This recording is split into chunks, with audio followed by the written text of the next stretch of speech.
on northern Nigerians.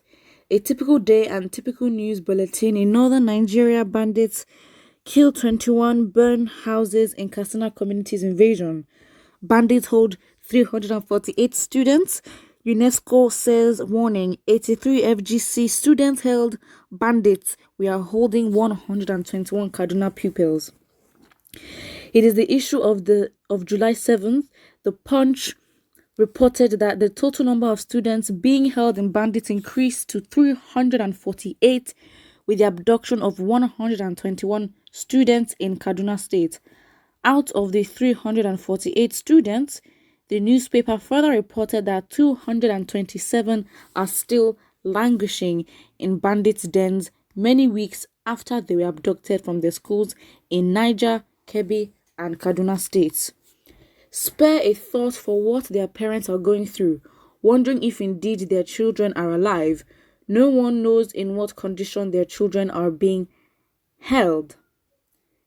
But there is some indication they are sleeping on the ground in the bush, subjected to harsh elements in the open. It is no way to bring up our future leaders. We do not know how and if they are fed, but they are likely from the dens emaciated. It should worry our leaders who tend to lean towards power without responsibility. The responsibility of power does not begin and end with building roads. It is more importantly about the welfare and protection of the majority of the people. As Churchill said, power without responsibility is the province of the harlot.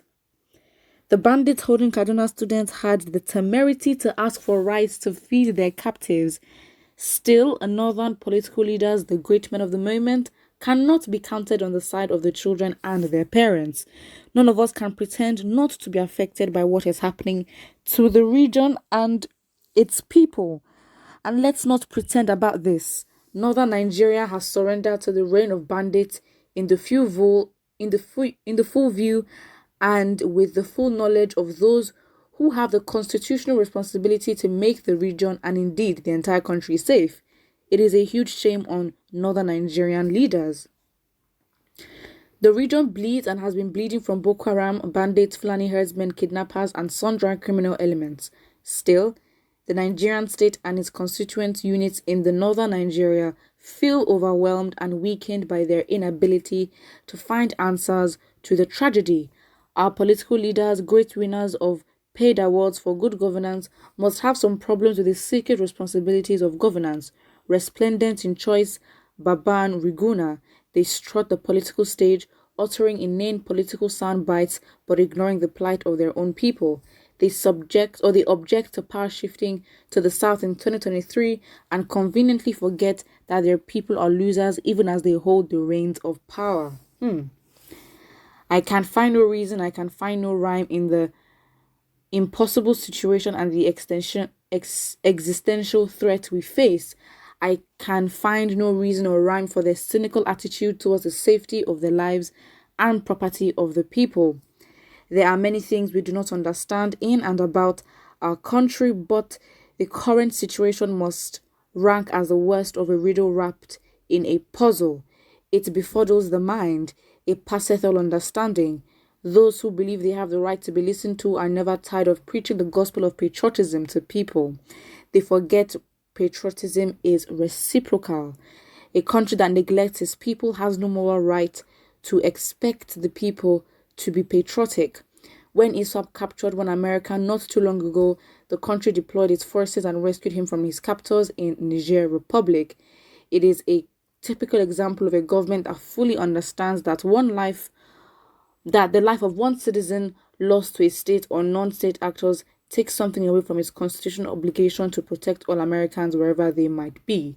The US does not negotiate with terrorists, but then it does not create room for such negotiation. It rescues its citizens and sends their captors to hell. Perhaps in the near future, sociologists would study these times and tell future generations of Northerners why governments instituted by the people, for the people, abandoned the people to their fate in the hands of criminals. Here is the part of the tragedy. We are told that the federal and state governments do not negotiate with terrorists, including bandits, yet the same governments allow the poor, helpless parents of the kidnapped children to negotiate with bandits. It just does not add up. Does that not undermine the so-called policy of non-negotiation? It is hypocrisy at its lowest level. It should not be the business of parents to negotiate with terrorists. If the government are not willing to negotiate with them and secure the release of their children in safety, then they must have an alternative strategy that would achieve the same purpose and effect the release of the children. President Buhari has said it a good number of times that the federal government has massive power it could deploy to defeat bandits and other terrorists, but despite his repeated warnings to them not to take his non-action against them as a sign of weakness, he has refused to deploy this massive power. I thought the state funded the purchase of the arms and ammunition and the training of the security personnel for times like this. I wonder if the bandits are not laughing, knowing all too well that while the government would not negotiate with them, the harried parents will, and they will achieve the same purpose by collecting huge ransom from the parents. It is impossible for anyone who sees these parents scrapping for a kobo here and a kobo there to raise money to meet the demands of the bandits not to be affected by the tragedy that befell them and their children. They sent their children to school to give them a better future.